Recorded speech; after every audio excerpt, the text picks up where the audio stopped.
Hello, everybody, and welcome to the Talk of the Town podcast. If you have not already, make sure to hit that subscribe button.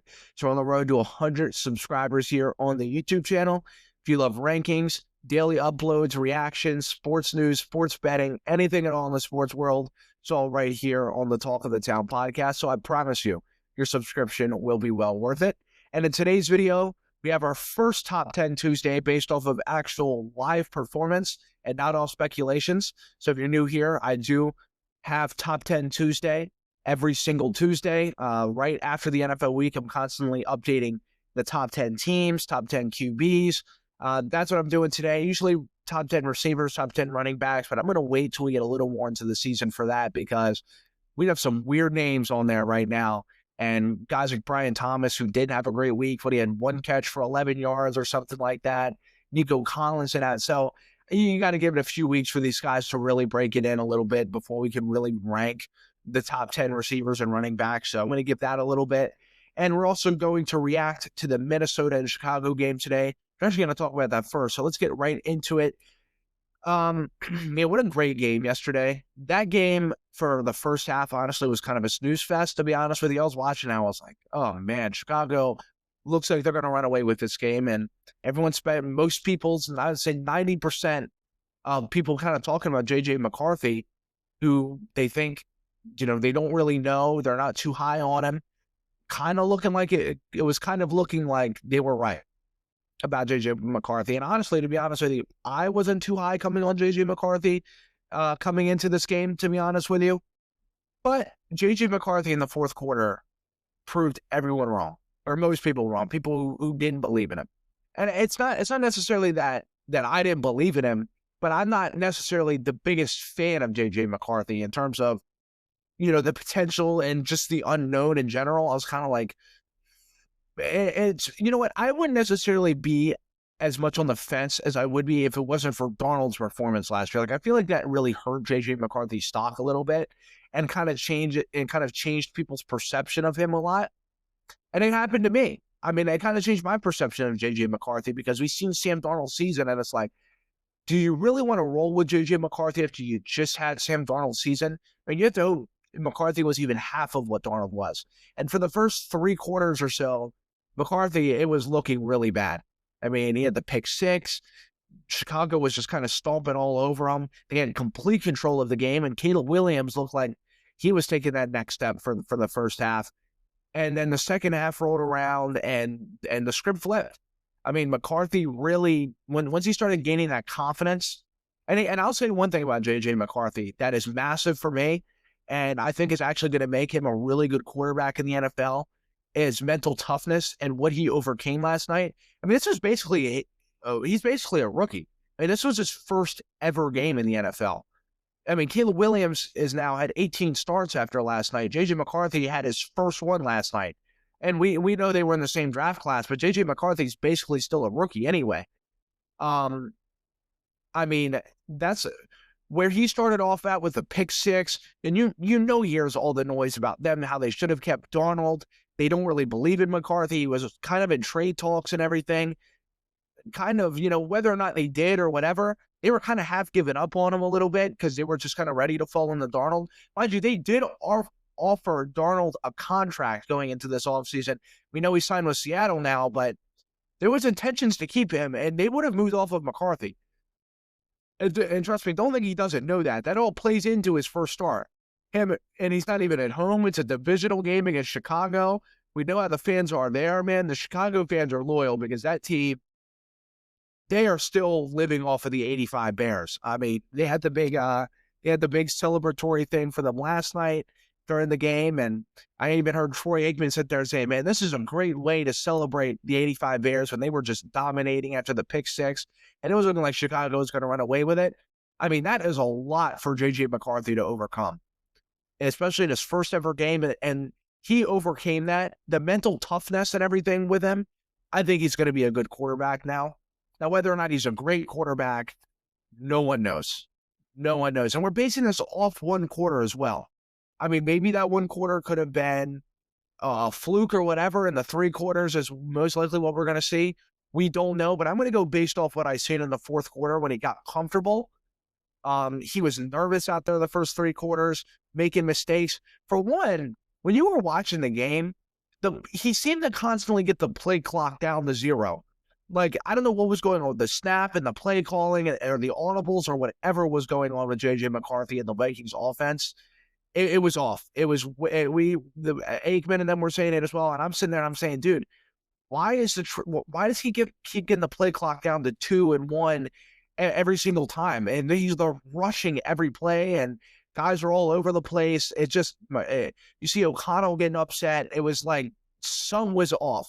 But when Minnesota got in rhythm, and O'Connell and McCarthy were on the same page, McCarthy started looking comfortable. They looked like the better team, and they came out to win the game. I mean, it kind of gave Buffalo and Ravens, the Ravens game 2 nights ago. I don't think there's really a definitive better team between those two. Those two are pretty neck and neck. I'm not going to sit there and say, well, the Ravens are way better than Buffalo is, and Buffalo is way better than Baltimore is. I mean, honestly, I think Minnesota's roster is better than Chicago's. I think they do have the better team. I think a lot of people would agree with that. One thing with Chicago is, and one thing I'm disappointed with Caleb Williams in is the first, drive or so when he was like 9 for 9 to start the game. And we were like, okay, Caleb Williams looks like he has finally arrived. Like the first year, 5-12, Eberflus, it was just a train wreck.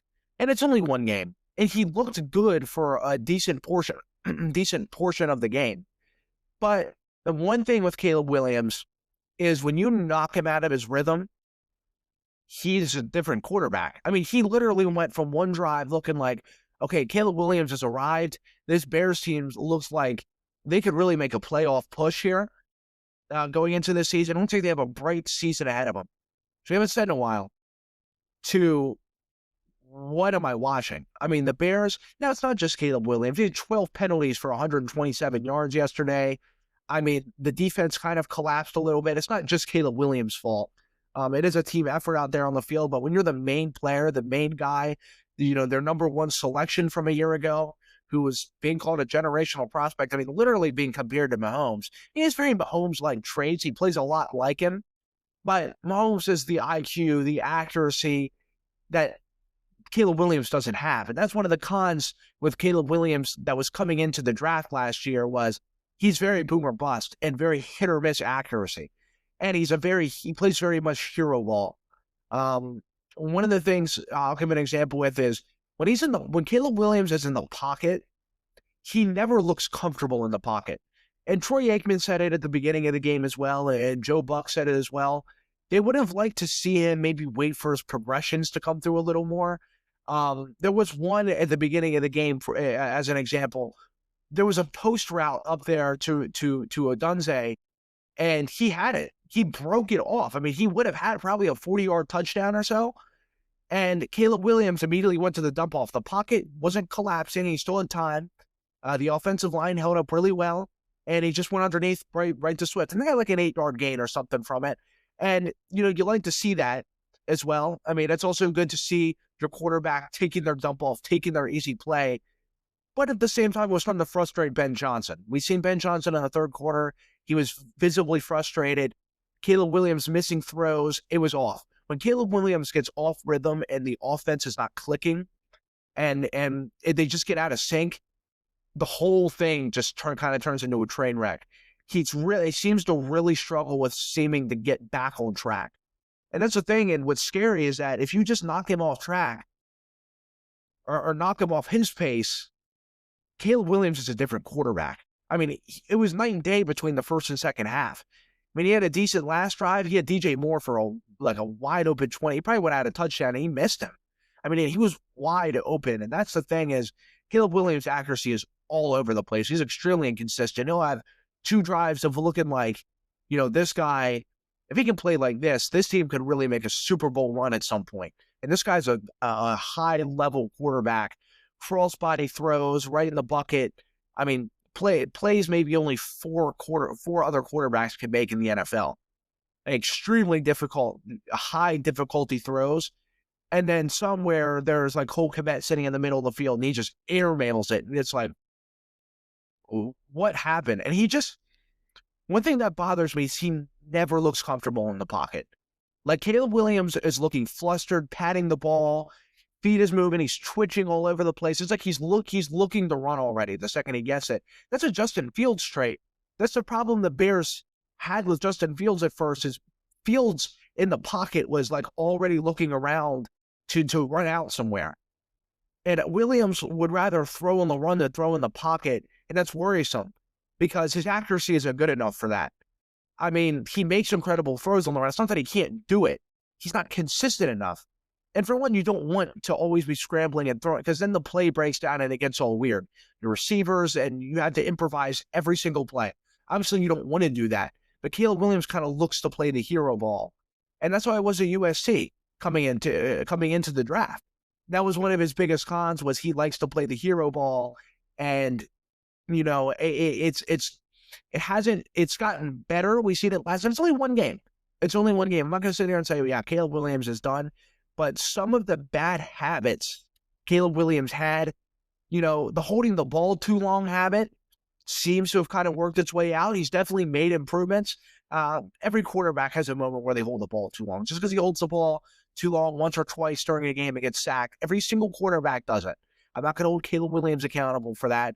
But to the extent of what he was doing it last year, yeah, if he was still doing it then, I'd be extremely concerned.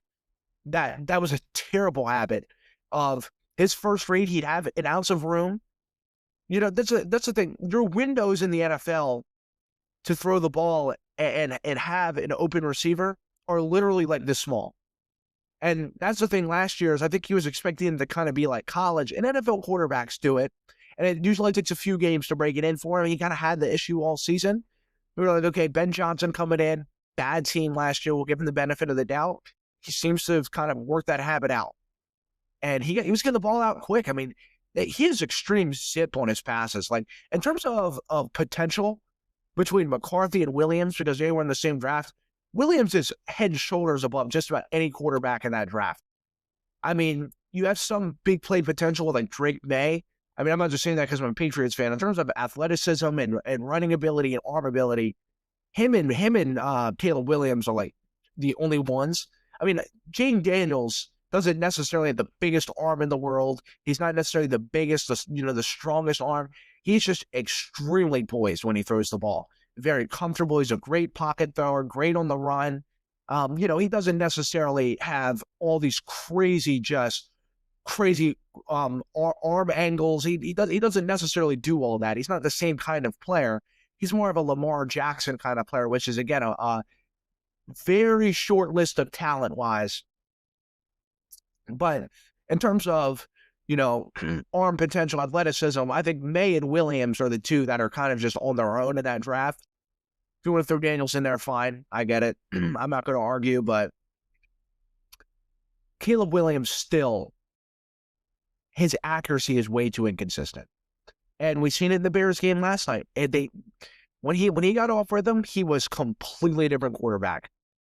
Bad errant throws, just bad plays. And it was one game.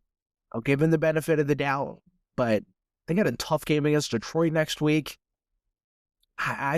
Williams really has to get it back on track soon. He just has a lot of bad habits. And unfortunately, I think the one where I don't know if Caleb Williams is ever going to be a comfortable pocket passer. I don't ever think he will. I think that's just one thing that's ingrained in him, in the kind of play style and player he is he's always going to be looking to throwing on the run and kind of get out of the pocket and make a play. And that's worrisome, especially if Ben Johnson can't coach that. It's going to be hard for anyone to. And unfortunately, if this season does go bad for the Bears, Caleb Williams picks up bad habits, and, Ben Johnson still looks frustrated. They're not going to have 12 penalties for 127 yards every game. First week, every team plays sloppy. I don't care. I'm not holding that. I'm not going to sit there and say that's a Williams issue. It's a team issue. Teams in the first week play sloppy. It is what it is. They've obviously got to start working that out starting next week. You can't wait till week 5 to start working on your penalties, but just a lot of sloppy, stupid penalties from the Bears. It happens. In week 1, at least it happens. It happens with pretty much every team in the league this week. But, yeah, I mean, that was a great game. You love seeing McCarthy in there. really, really having a resurgence, and a lot of people seem to flip the script. A lot of people who were down on McCarthy seem to be on the McCarthy hype train now, and I'm sure that works to his benefit. And if he can play like he did in the fourth quarter, Minnesota will finish 12-5. I mean, they have a Super Bowl winning roster. Their roster is incredible. They really do. I love Kevin O'Connell. And their running back duo between Jones and Jordan Mason looked pretty good last night. So it's good for McCarthy. I think McCarthy needs good running backs. Any quarterback needs good running backs, but it'll really help his development. As we have to remember, this guy's basically a rookie still. Played his first game of his career last night. So people got to remember, too, McCarthy is 22 years old. He's having a kid, and he has a kid due soon. I mean, he's a year older than I am, and under all this pressure of carrying an organization and all the drama between last year with Darnold and all, man, he has the world on his shoulders, and he overcame that last night down in his first game. That is an absolute massive, massive trade to have if you're a quarterback. And Minnesota fans are feeling good today, and Chicago fans were feeling great last night, and now they're like, dude, what do we do? It feels like nothing is working. So just have to hope it gets better throughout the season. Caleb Williams definitely showed flashes of what he can be, and he played a good game. Like, he didn't play a bad game, but he had a stretch there where he was not great, and Minnesota took advantage of it, and they came back and won that game. So really good game last night. Have to hope Chicago can find a way to get back in the win column. So on to my top 10 Tuesday now. Let's go over my top 10 quarterbacks, or top 10 teams, excuse me. We'll start off with that first when we get into the QBs going into this week. I have an honorable mention for the teams because this team was in my top 5. Now they're in the honorable mentions. That is the Detroit Lions. I have them at number 11. They dropped 7 spots. I am still high on the Lions, but they got trounced last week, and I think some of these teams I have to respect being on here, and I have to drop them, man. An 0-1 start getting trounced like that in a divisional game, nothing was quite in their favor. I still think the Lions are going to be fine. I think they'll be in my top 10 again next week. They end up winning and beating the Bears next week. They'll be back in my top 10, and I think they will be. So, again, I'm very high on the Lions. I still have them winning the division even after Sunday. So, that's my honorable mention spot. Number 10, staying in the same spot as they were last week, is the Rams. I was almost debating on dropping them and putting the Lions 10, but they did end up winning. They had a really good second half. Both of them and the Texans just was a defensive slugfest, man. I mean, they were out there those teams were playing really good defense. Stafford had a decent game. They looked like a good team, and they ended up winning the game overall. And I think winning tight games like that and holding CJ Stroud to, what was it, 9 points is pretty impressive. So they played a good game. I'm not going to drop them, or, if they would have lost, I would have dropped them. I probably would have kept the Rams. I would definitely have the Lions over them, but they won the game. So there was no chance I was going to drop them anyway. Rams stay at 10 for me. The Chiefs, even though they lost, I dropped them 4 spots to 9, man. I mean, people want to sit there and say, well, no, they're still a top 5 team. First game of the year. Yeah. They're still in the top 10. Chiefs have issues, though. They do have some undeniable issues with that team. The receiving core looks extremely mediocre. Patrick Mahomes put that team on his back. I mean, if it's not for Mahomes, this team, we don't know where this team would be. This team wouldn't be competing for a Super Bowl. I mean, even with Mahomes, you kind of feel like they're not really competing for a Super Bowl right now. It's only the first week, and these rankings change every week. But yeah, the Chiefs, man, I just dropped them 4 spots to 9. I mean, that game kind of worried me. Xavier Worthy had that dislocated shoulder. Kelsey had a nice touchdown, but defense didn't look great. It's week 1. I give every team the benefit of the doubt in week 1, but yeah, they did not play great. So I dropped them down 4 spots to number 9. That's where the Chiefs right now. Again, they're a team, if they win, they'll probably move up 3 spots. If they lose, they'll move down 4 spots, depending on who they play, obviously. But number 8, new on the list, is the Los Angeles Chargers. After they beat the Chiefs, I had to put them over the Chiefs. They beat them, and they played a really good game. They played a really good game. Sorry, man, but it's so dry. The weather here in Maryland is so strange right now. It's in the mid-70s. It's really cold, and like my house just gets really dry at night. It was so cold. So my throat's a little scratchy this morning. Of course, I hate when it does that. But in number 8, I have the Chargers, new on the list. They've been borderline top 10. They've been around 11 where the Lions are. But they move up to number 8. Played a great game. Justin Herbert, man, what a game from him. Defense played good. Well, the defense didn't have a very good second half. They played a good first half, but the second half they kind of collapsed. But the offense was clicking, and that's the one part of the Chargers I thought we kind of struggled a little bit was the offense. But if Quinn Johnston plays well, like he did, Keenan Allen plays any sort of what we know he can play as, and Lad McConkey, we know what he can be. Marion Hampton plays like a good running back. That offense is going to be dangerous. So, yeah, they played like it. That Chargers team is not something to be messed with. Again, moving them up to number 8 on the list. Number 7, I have the Denver Broncos. They're in the same spot they were last week. I was almost debating on moving them down to number 8, flip-flopping them with the Chargers, because I like the way the Chargers play better. They look like the better team. But that Denver defense was flying around, and I'm not going to move them down. They won a game, so I'm not going to move them down. But they didn't look good against Tennessee. Bo Nix did not look good against it. He had one of the worst interceptions I've seen in a long time against Tennessee the other day, and he just did not have a good game. First game, Tennessee's defense is a good defense, so it's not like he went out there playing a bad defense and would just look terrible, and they ended up losing. But if Denver ended up losing to Tennessee, this team, they'd be way off my top 10 list right now. But that defense was flying around. This is a top 5 unit defense. So, I mean, they made Cam Ward look, he looked lost out there for a while. He was just, I felt bad for Cam Ward almost, because he literally got the ball and then you just, a sea of orange jerseys right on Cam Ward, like instantly, on top of the Tennessee receiving crew is not good at all anyway.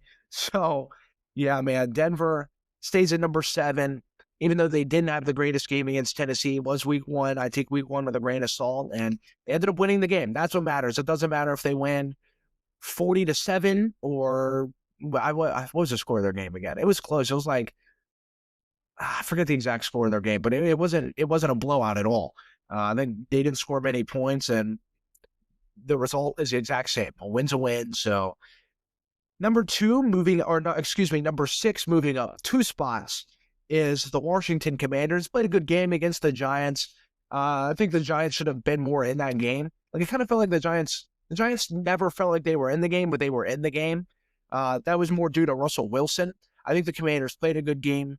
Took a little bit for them to get flowing. They didn't really have a great first half, but second half they picked up Deebo Samuel, is looking like a great acquisition. If he can play to any resemblance of what we know he can be, Commanders are going to be scary. So I moved them up to number 6. I really like their performance this week. The Giants, but again, I can only move them up so much because they played against not a great team at all against the Giants. The Giants are going to be a bottom team in the league. So, and I thought there was a chance the Giants could actually win that game. Divisional game, I thought Russell Wilson, I think Russell Wilson's not a good quarterback, but I thought he'd play a little bit better than he did. Showed us some signs of life in the preseason. It was only the preseason, and that goes to show you that it's only the preseason, because Russell Wilson in a regular season game is not an NFL starting quarterback. Already talks about him not starting for the Giants anymore, putting him on the bench, which I don't necessarily disagree, because what's the point of having him start anymore? And yeah, that's why I can only move the Commanders up so much. They got the win. They looked good. Their new acquisitions they got looked good. That's why I moved them up a couple spots. And Jay Daniels looked great, like usual. So move the Commanders up to number 6 from number 8. Number 5, moving up 4 spots. People may disagree with me on this. I have the Tampa Bay Buccaneers. The game was very up and down for both teams, Atlanta and Tampa. But Tampa, in the clutch, is one of the best teams in the league for me. The way Baker plays in the clutch, the offense was just humming. I really like the way they played. It's really good defensive plays against a divisional rival. The Buccaneers and Falcons rivalry is like, man, they always have great games. Baker had a little bit of a kind of an up and down game for a little while, but started really when he locked in, he was just on fire. So I really like the way the Bucks played. People may put them a little lower. Maybe people feel like the Chargers or the Commanders maybe should be over them. That's completely up to you. I don't necessarily think so. I think you wanted to flip-flop maybe them and the Commanders. I get it, but I moved them up 4 spots from number 9. I loved the way the Buccaneers played on Sunday. And I think that's the thing for me is that they're only going to get better. That's why I moved them up so much. They're playing without Chris Godwin. They're playing without Tristan Wirfs. So they're only going to get better when these guys come back. And I think the Bucs are going to be an extremely top-tier football team. And that's where I have them right now is number 5. Number 4, moving down 2 spots, I have the Baltimore Ravens. Previously, I had number 2. When you choke a game like that, that's tough. That is really, really tough. Starting off 0-1, we know the Ravens will be fine. They're still top 5. They're a top 4 team ranked on the list, even after a loss. They should have won the game. I mean, if they went out there and got blown out by Buffalo, they'd be lower. But they should have won the football game. They scored 40 points and were up by 15 in the 4th. They should have won that game. And I'm not going to drop them too much. They did drop down 2 spots, but yeah, that is a really disappointing loss for the Ravens. A lot of talk with Harbaugh, Zach Orr. Anyone who thinks Lamar choked that game and thinks that that's a Lamar issue, and you just don't like Lamar Jackson. A lot of people would say there's a Lamar Jackson hater base out there, but look, the Ravens will be fine. And they have the Browns this week, which that game can go 50-50. End up losing that game, then the Ravens be kind of in the same spot as they were last year. People talk about, okay, is this team in trouble? 0-2 start. We've seen the way they finished last year. I'm not saying they're going to be 0-2 this year, but now's a chance for them to get back on track with the Browns. That's why I'm giving them a little bit of wiggle room. I think they'll end up winning the game against Cleveland, to be honest with you. I like to see them and Joe Flacco go against each other, but the defense has to step up for Baltimore. That is an absolute must, or else this team's just going to keep falling down the rankings every week. Especially if they lose, the defense is going to be a major issue. So, but I think this team will be fine. One of, if not the most talented roster in the NFL. Number 3, moving up 3 spots, I have the Green Bay Packers. Man, what a game against Detroit. They ended up making Detroit drop down 7 spots on my list into the honorable mention from 4 all the way down to 11. Packers, man, that defense was nasty. That defense was nasty on Saturday. They completely embarrassed Detroit. Detroit had a lot stacked against them going into that game, but that's to the Packers' benefit. So, yeah, they embarrassed them, and that's a divisional rival right there. It's a team who was a Super Bowl favorite last year, and still, I still think is going to be a really good team this year. People are down on them right now. I've not lost my Lions stock coming into this year, or even right now. I still think the Lions are going to be perfectly fine, and the Packers really showed, though, that they're better than Detroit right now. Now, whether or not in 15 weeks when the division is on the line, we'll see who is better at that point. Injury-wise, everything, we'll see who the state the teams are at that point, of course. But right now, the Packers are the best team in that division and the 3rd best team in football to me. They played a great game. Jordan Love looked great. Offense looked great. Every aspect of the Packers was just on their A game that game. And the crazy part is they're still number 3 because these 2 teams up next, number 2, moving up a spot, is the Bills after that comeback win. These 2 teams, well, I guess I'll go to the next team here in a couple minutes, but like the Bills probably would have ended up moving. Yeah, they would have definitely moved down. What were they at, 3? Yeah, they were at 3. I probably would have ended up putting down to like 4 or 5. If they ended up losing that game, they end up moving up to 2. It's probably on some people, they're the number 1 team in the league. I still don't think they are quite yet, but number 2 is not a bad spot to have either. Man, that game last week was crazy. I still think there are some holes there with the defense didn't look great for a while. Their secondary, didn't necessarily look the best there for a little while, but they really stepped it up. Josh Allen completely took over the game. Josh Allen is like 80% of the reason why this team's number 2. I think even the Bills fan base knows that. Josh Allen is just a man amongst boys out there, man. He really is. And Oliver, he plays like that. The Bills have an all-pro defensive lineman on their team. Joey Bosa had a good stretch of drives there for the Bills. So, Yeah, the Bills, man, what a game! What a game they won Sunday night. I mean, people are still talking about that. We're talking about it right now. That was just a crazy game. Yeah, ends up moving the Bills up a spot up to number 2, and number 1, we have the Philadelphia Eagles, defending Super Bowl champs. I got to keep them where they're at. No matter the Eagles win, they stay where they're at number 1. I don't care if they win 6-3 and Jalen Hurts throws 3 interceptions or whatever this week coming up or whatever, and they don't play a great game and they win. Eagles stay number 1, defending Super Bowl champs, 1-0. And they end up moving to 2-0. They'll end up staying number 1. But yeah, I mean, they had a very up and down game against the Cowboys, but they end up winning the game in general. They went and got Tank Bigsby yesterday, which I think is a really, really good trade for that running back room. And they're only improving. They signed Zadarius Smith after their win as well. The team seems to only improve after they win, which is just insane. So that is my top 10 teams for this week. Coming into this week again, we update this every single Tuesday. So I can't wait to see what it's going to be. Again, it's week 17. I can't wait to go back over from what it was like week 1 to now, the changings in the list. So that'll be pretty interesting to see. So the last top 10 I have here for today is my top 10 QBs. Coming in number 10 into the list. He was in there a few weeks ago, was not in there last week, but back on the list is Matt Stafford. Didn't have a great game. He had a good game, but number 10, which I think is starting to scare me a little bit after his performance when Bryce Young was on there last week at number 10. I've been very high on Bryce Young coming into the season. I've had some people disagree with me, and I've had some people say, dude, I am with you all the way. I see the way he played last season, and I see why you have him in your top 10, and he definitely dropped off the list for me after last week, man. I just worrisome a little bit. I'd like to see Bryce Young hopefully step it up again this week. I'm not out on my take on Bryce Young, but yeah, definitely Stafford easily slides into the list at number 10 for me. I'll just say this. If CJ Stroud would have ended up winning that game over the Rams, I probably would have put Stroud at number 10.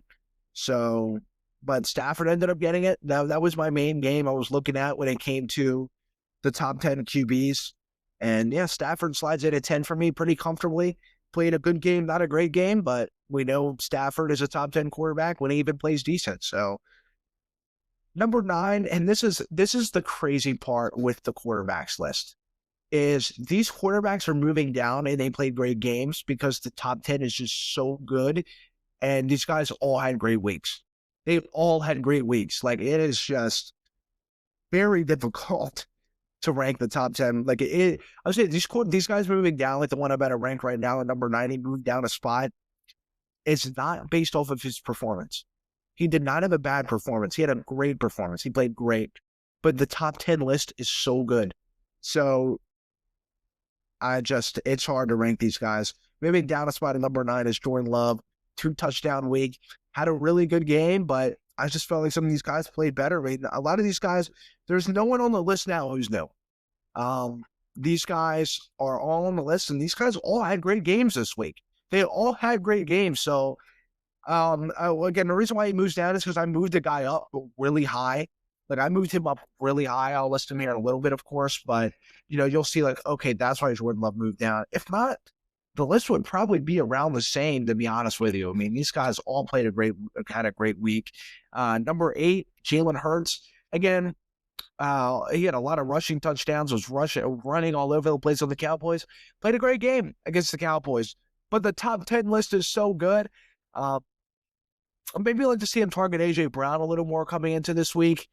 So as the weeks go on, he just has a plethora of weapons out there. Played a great game, and number 8 is not a bad spot to be on my list. Moving down a spot after a great game, I just praised him a little bit ago on my list, is Baker Mayfield at number 7. He was number 6 last week. Game-winning drive and everything. I did have his ups and downs against the Falcons a little bit. That's why I did feel a little more justified maybe moving him down a little bit more. He didn't have a great first half. He didn't have a bad first half, but he didn't have a great first half. He was just very up and down all over the place and led the team on a game-winning drive and had a great second half. So, but ends up moving down for it because this list is insane. Number 6, moving down a spot, is Jaden Daniels. Again, all these teams, I'm listing all these teams. Stafford got to win. Love got to win. Hurts got to win. Baker got to win. Jane Daniels got to win. So it's not biased. I mean, these guys are just all had great weeks. Jane Daniels moves down a spot. He had a really good game. I thought maybe now looking at it, I may have actually been able to move him up one, but we'll save that for next week. We'll see how the performance goes next week for my next guy up. And that's number 5. Moving down a spot is Joe Burrow. Joe Burrow did not have a great game. I probably should have put him at 6 with Jane Daniels, but I'm going to keep it as it is because he didn't have a bad game either. I mean, they ended up winning the game still.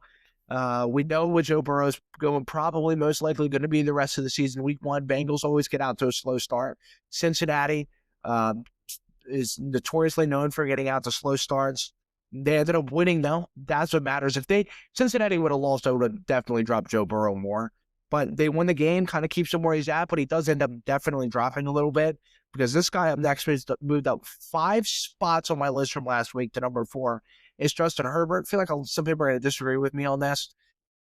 Dude, he played just a phenomenal game. I was up there, we were watching, and he just was orchestrating that offense like no tomorrow. I mean, he played probably the best game of his career. That's why I had to move him up so high. I mean, he played arguably the best game of his career.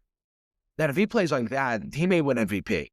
So, yeah, I mean, I got to move him up. I think he played better than Daniels. I think he played better than Baker, than Hurts, than Love, than Stafford, and he played better than Burrow. I mean, he played better than the next guy I'm going to name on my list, which is Patrick Mahomes at number 3, dropping 2 spots. He ended up losing the game, but he was really the backbone of that team. I feel really bad dropping him down 2 spots, to be honest with you. But they lost the game. He didn't have a great first half at all. He didn't miss some throws, which I'm not going to drop a quarterback at done for missing a couple throws a game, but he did not look great in the first half. Played Mahomes magic there in the second half of the game, but ultimately he still ended up losing the game. And then just dropped him down 2 spots. He's still top 3. If you want to rank him number 1, I'm not going to argue. The top 3 you can flip-flop. Dropping down, staying where he was is Lamar Jackson, because Lamar didn't have a bad game. He lost, but Lamar played a great game. He played a great football game. And he was not the reason they lost that game at all. Not at all. Defense sold him.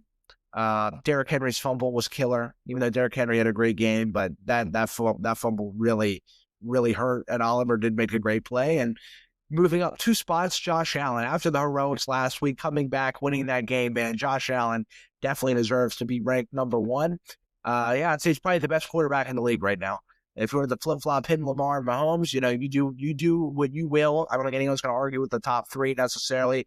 These guys are all-time talents and feel like the clear-cut and definitive top 3 quarterbacks in the league. They're really in a league of their own right now.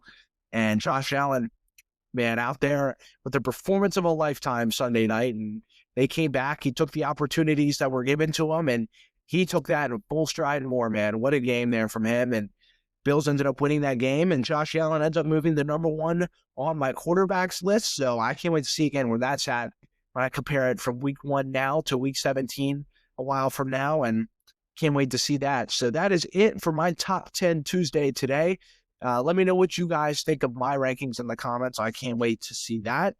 And until the next one tomorrow, I do have Why Not Wednesday. So if you have not already, I do have a lot of questions in my inbox, but I can always add more to the podcast. If you don't get them answered tomorrow, you'll get them answered next week.